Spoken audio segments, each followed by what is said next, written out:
Everyone. I'm going to make a brief presentation of some examples and some concepts. So let me share my screen here.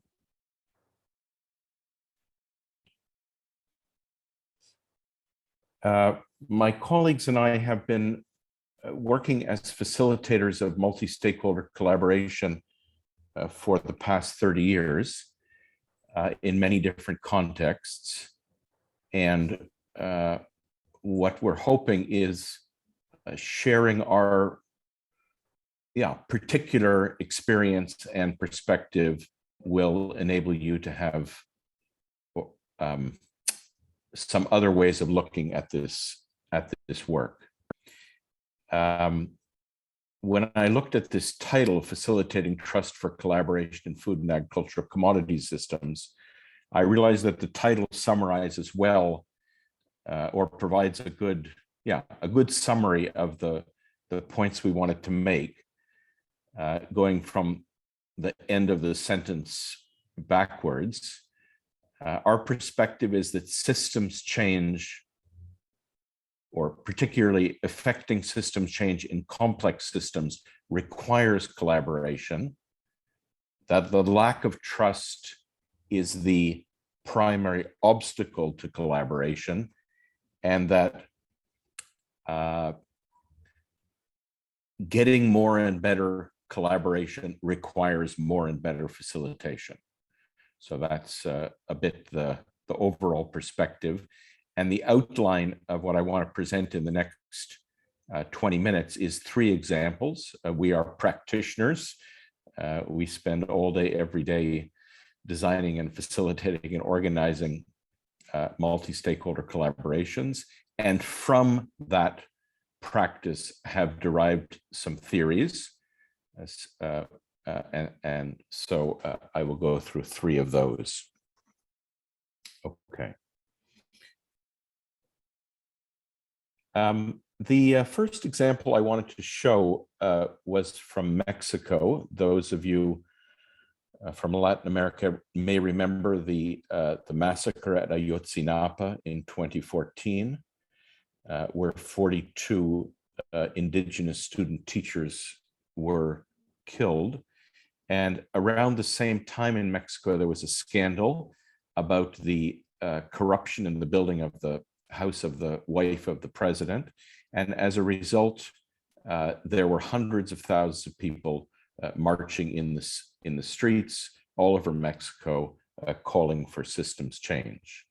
And a project was started called Mexico's Posibles, Possible Mexicos, to deal with a complex, problematic situation that had the summary illegality, insecurity, inequity.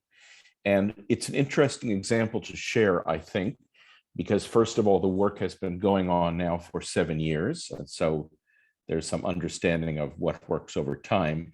And secondly, it has involved several hundred people from an exceptionally broad group of Mexican stakeholders, including people who have a long history of conflict and oppression and mistrust. And what I want to do for just 3 minutes is to show you some photographs of this group working together as it changed over time, because I think this is a way of explaining or illustrating some of the key principles in how Rios approaches this kind of work. This is a photograph of the first moment of the first session of the first workshop. And you don't know these people, but maybe you can see from the photograph that they're not very comfortable sitting in a circle together. I just would add in parentheses that in our view, a lot of facilitation has to do with spaces and organizing spaces in different ways to enable people to collaborate. So this is the first moment. And almost immediately thereafter, we got into the question, the most fundamental question of all, what's going on here, using a methodology that some of you may have used, Lego Serious Play. This is a photograph of a transgender government official presenting her understanding of the Mexican reality. The man sitting next to her is the CEO of a big Mexican company. And when I look at this photograph, I can see, first of all, that he's trying to understand why does she see things the way she sees them, and that this is unfamiliar to him. These workshops involved many different activities or spaces. This is a walk outside, in this case with a Catholic bishop and a feminist leader. I've always found it very interesting that when we do evaluations of our workshops, people say, yes, the workshop sessions were okay, but what they really liked was the walks. That was really productive. And I started to wonder, why is it that people so uniformly rate the simplest possible activity? Look around the room, find somebody different from you, go for a walk with them for half an hour. Why do they rate this so highly? At first, I thought it was the mechanics of the walk, where you're traveling through space together without your phone or papers. But one of our Mexican colleagues pointed out to me that there's something more fundamental going on here, which is that when you're walking with somebody, first you're accepted as a fellow human being. And as a result of that, you may choose to change your thinking or your acting. But the sequence is very important. You can see in this sequence of photographs, the relationship between people changes over time. They're building something together.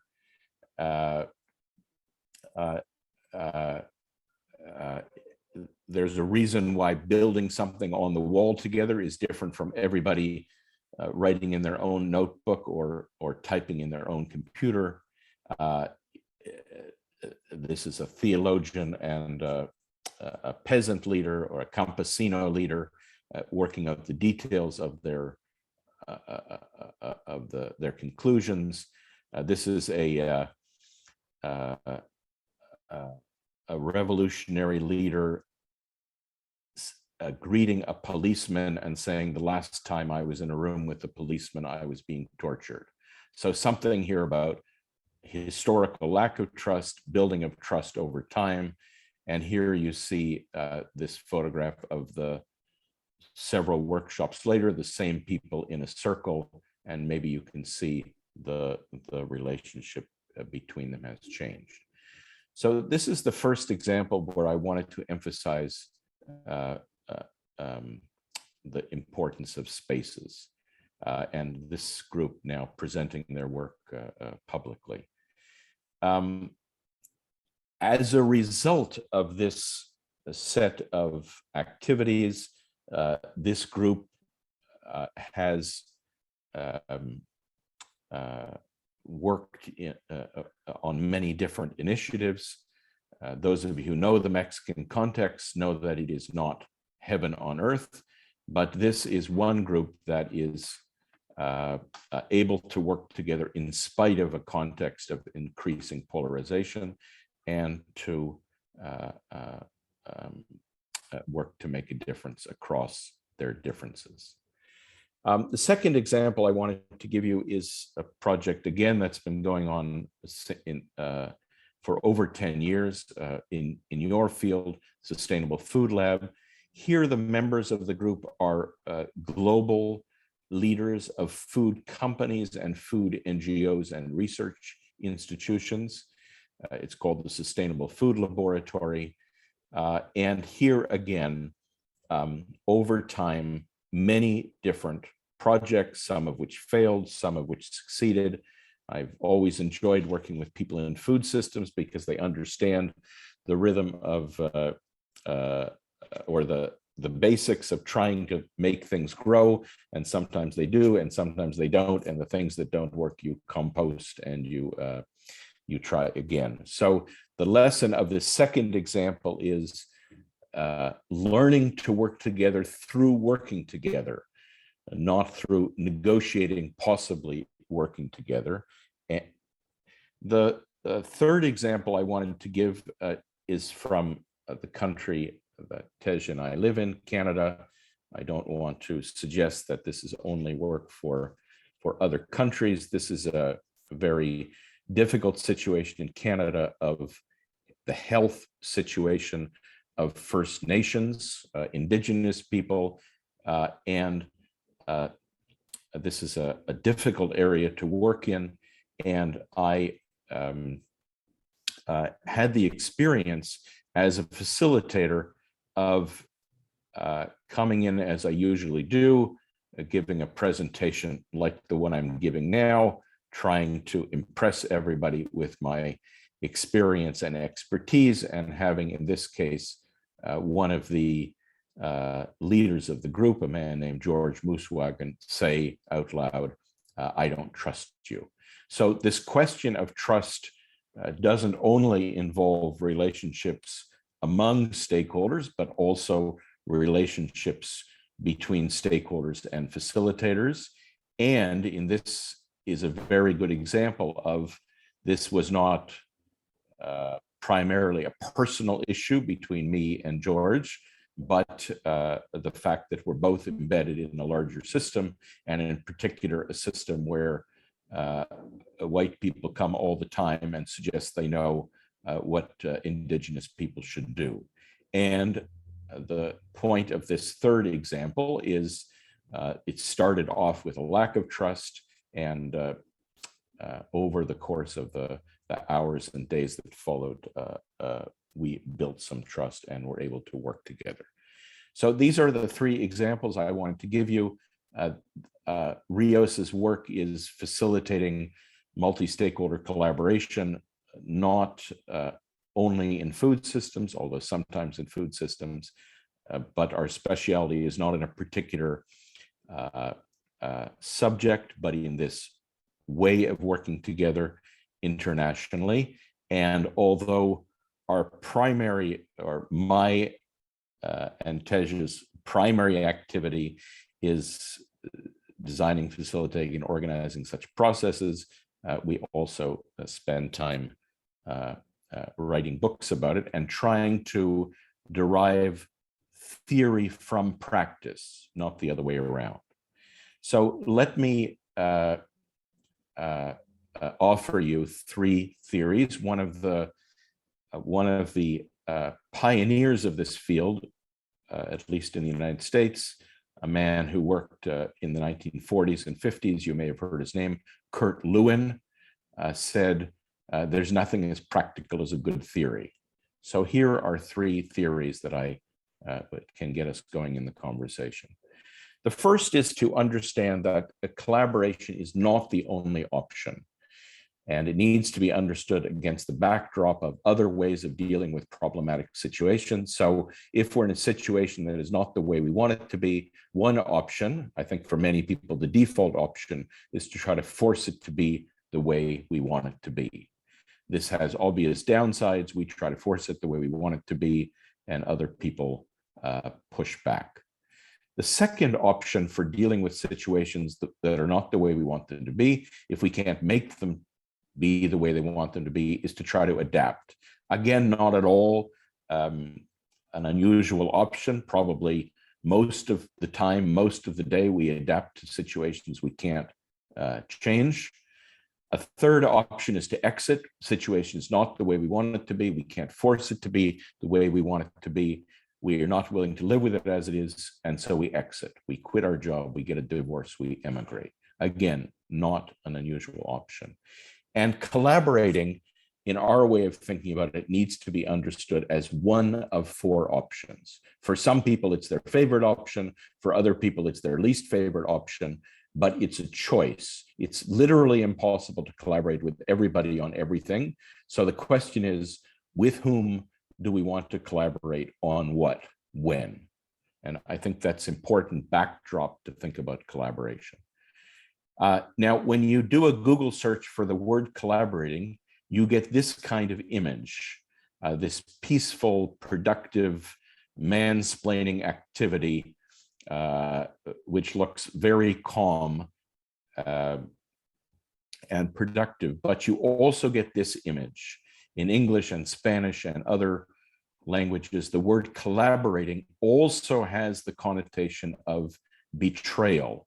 So this is an image of two women in Brittany after the Second World War who were accused of being collaborators with the Nazis, and their head was shorn and they were paraded through the streets barefoot. So the reason I emphasize these two meanings is this is the intrinsic challenge of collaboration. That on the one hand, we think that in order to move forward, we need to work with others. And at the same time, there is always the risk of betraying or being seen to betray our side. And this is why collaboration is intrinsically difficult.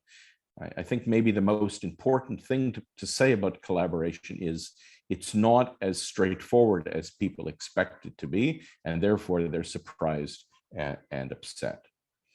This is an image of collaboration, a group of people trying to get somewhere, a complicated trip.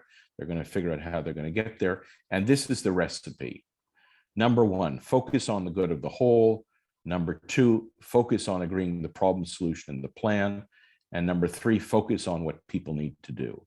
So I'd like to have the poll, please. The question is, how would you rate this as a recipe for collaborating to address complex challenges? Can you please give your answer?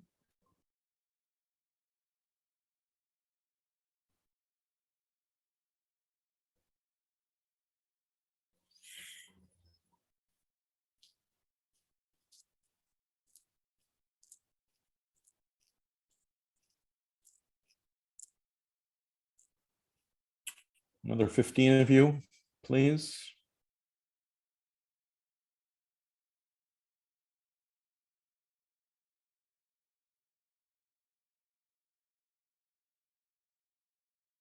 Okay, can we hear from the last few people?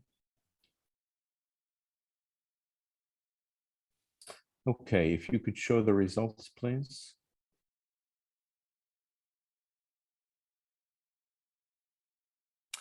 Okay, so 57% of you said this is usually a good recipe. 43% said this is usually not a good recipe. This is a trick question.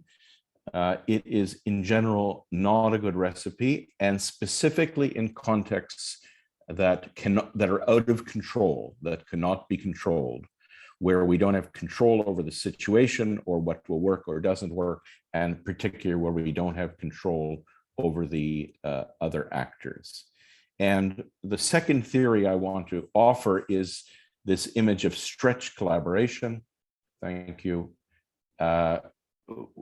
Which has this characteristic that rather than focusing on the good and the harmony of the team, we need to embrace conflict and connection. And that includes power differences. In how we advance the work, rather than agreeing on the problem and the solution, making one optimum plan, we need to experiment our way forward. And in how we participate in the situation, rather than trying to figure out, focusing on what other people want to do, to recognize how we are part of the situation and ultimately can only control what we ourselves do. So the essence of the difference between conventional collaboration and stretch collaboration is viewing collaboration as a unitary activity, one superior whole, one optimum plan, one paramount leader, to understanding collaboration as an activity involving multiplicity, multiple diverse wholes, multiple emergent possibilities, and especially multiple creators. And the final theory I would like to offer is something that we've been thinking about for a long time, and it was inspired by a sentence that Martin Luther King Jr. said in one of his final speeches before he was assassinated. He said, power, and this relates to power, something which has come up in the chat. He said, power properly understood is nothing but the ability to achieve purpose. And one of the great problems of history is the concepts of love and power have usually been contrasted as opposites. What we need to realize is that power without love is reckless and abusive, and love without power is sentimental and anemic. It is precisely this collision of immoral power with powerless morality which constitutes the major crisis of our time.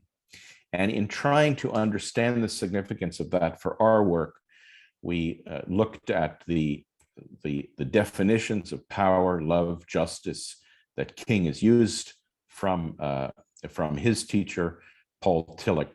And this is the final slide that I want to show, that in our understanding, the essence of what is required to facilitate collaboration in complex systems, the essence of stretch collaboration or transformative facilitation, if you want to boil it down to the crucial things or dynamics that the facilitator has to pay attention to, there are three. To pay attention to removing the obstacles to power, which Tillich defines as the drive to self-realization, removing the obstacles to love, which Tillich defines as the drive to reunification, and removing the obstacles to justice, which has to do with enabling the expression of power and love by all participants. So I've deliberately given you a rich set of concepts for us to talk about together. Thank you.